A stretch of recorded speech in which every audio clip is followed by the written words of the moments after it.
You've clicked on this video and you're probably wondering, is FC25 worth it on the PC? Well, we're going to dive right into it and let you guys know all the information that you guys need to know. So I'm going to be splitting up this video in multiple points and parts. There'll be timestamps in the description so you guys can go check that out. And yeah, let's just jump straight into it. So the first point I would like to mention is my experience and my community's experience. Overall, for the last couple years, I've been playing FIFA or FC. It has gone better in the sense of many things like crossplay, like the fact that it's now next gen, because back in FIFA 22 and FIFA 21 there was no such thing, and PC was basically backwards. Overall, my experience and my community's experience has been a roller coaster. There's some things that I'll mention later on in the video, but if you're a person that's either wanting to come back to playing FIFA and wanting to just pick it up on PC because you guys don't have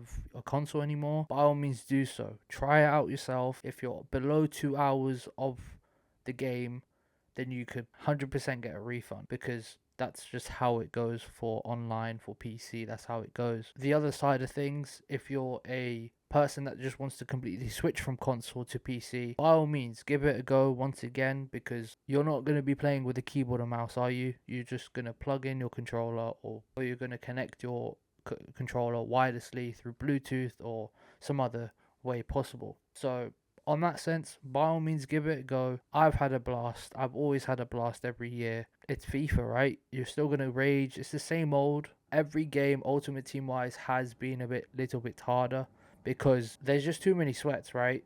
And I haven't personally run into any hackers. By the way, if anyone's wondering, there's not many hackers. I don't know why people say there's so many hackers on PC. There's a lot of videos, yes. People obviously have that factor of hacking, right? But I have not ran into many. So yeah, I don't know if you guys have had other experiences. Comment them down below. But overall, PC FIFA, I'll give it a solid 8 out of 10 on experience. Moving on to the positives and negative side of things for the PC. So the positives I like to mention are, yes, it is next gen, so you won't be able to play with your PS4 friends or Xbox One friends. And that leads me to my next point. You could play with your console friends. Yes, you can.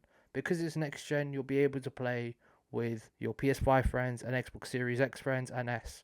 So how it works is you add them through the EA network or EA Friends network. Press the right bumper or R2, and then it will come up with all your friends list, and you can interact and add whoever you want, like so. It's very simple and very self-explanatory. The downside to crossplay though is that the transfer market isn't in one. So what that means is PC actually has their own market and consoles have their own market. It's not a bad thing because the transfer market isn't dead.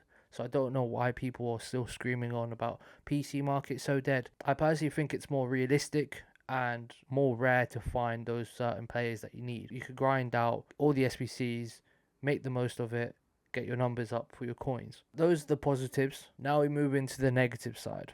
The negative side, there's two major flaws, two major question marks this year. The two major flaws and question marks are optimization and EA anti-cheat. Every year for the last 2 years, there's something called EA anti-cheat that EA have introduced, thinking they'll actually sort the game. I've had multiple problems, and a lot of, like, I guess 80% of the players have had multiple problems with the EA anti-cheat. And if you don't know what that is, it basically prevents you to hack or prevents you to cheat, right? And EA thought it'd be a good idea to not announce it at all and just post it and basically plug it in to the game without no one knowing, which led to multiple crashes, multiple issues. People couldn't load the game for the last 2 years type thing. That's where the question mark also comes into play. We don't know we don't know much information about the anti-cheat besides it's there, and we don't know how it will react to your PC. But I will keep you guys up to date with the news, ongoing updates that are going to be happening, etc. for FC25 on PC. So subscribe if you haven't already. Moving on to the next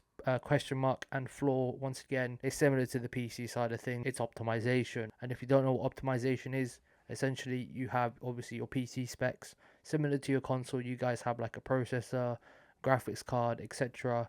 PC has the same thing. For the last couple of years, the optimization has been a very bumpy road. A lot of people don't actually know the specs of the game, which I'm going to put on screen right now. I highly recommend you guys check the specs on screen, because then you'll actually determine if you guys can actually play the game. Because even the people who can play the game, like myself, I've had frame drops, I've had corner stutters, I've had the normal issues that everyone has been dealing with. And the funny part is, to all of this optimization, quote unquote, everyone has the same issue. So if you have frame drops on a corner, for example, that isn't your PC, that's the game. That's EA trying to actually fix the game, which they sadly haven't. I get free kick stutters quite a lot. I've had quite a lot of glitches. It's not actually just me. It's the whole PC community having those same issues. You can literally scroll online to see all on forums on all these things about what the hell is going on. And majority or 99% of the players will be like, yeah, I get the corner stutter,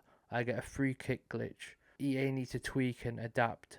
Obviously needs to be adjusted for this game. Otherwise there's a massive big question mark on how it will actually perform on your PC. And not to mention, this game also runs on your processor. So your GPU actually doesn't have much of an input, because your processor will be taking up most of the heat. Also leads into my next point, will it be different? I question myself every single year about, will it be different? Will EA actually care about PC community? They did last year, to be fair. Fair play. They tried so much. I don't have a concrete answer for specific question, because I've hoped and I wished every single year EA just change and EA adapt and EA fix the things that PC have always wanted. It's the same thing like every single year. Like it's the same thing like with Ultimate Team. You'd expect it to be amazing promos but less packs in store. All these things that EA have like done, like they're not trying to get your money, right? But sadly that they're a billion-dollar company and they will probably take your money, and if you have a problem with it, they'll try their best, but if they fail, they won't try again. That's why I'm like, I don't really want to give a concrete answer, because this is all your decision if you want to purchase EA FC25. But there's also something that not many people or not a lot of people know, and that is mods.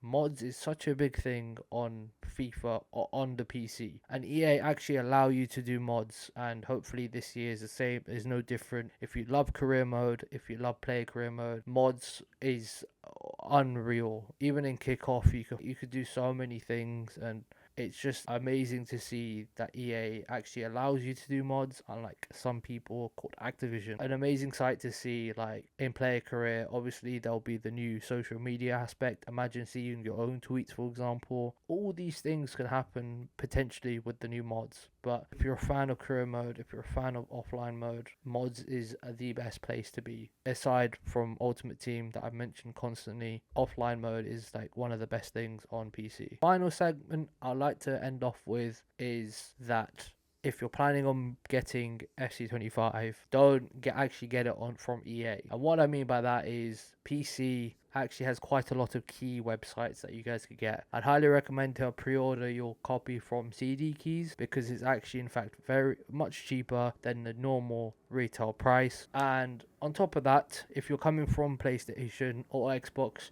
you will not need a subscription for online, so you're basically saving 40 quid a year that you probably spend only to play FIFA on. And yeah, that's you're saving money there. You could probably put money towards FIFA points if you wish to, but that's your choice if you want to. That's two points I like to mention. If you guys have enjoyed this video, drop a like, subscribe if you haven't already, comment down below all your questions that you need and ask or want to ask. Join my Discord as well if you have any issues. It's been Borja. Have a wonderful day. Take care and peace.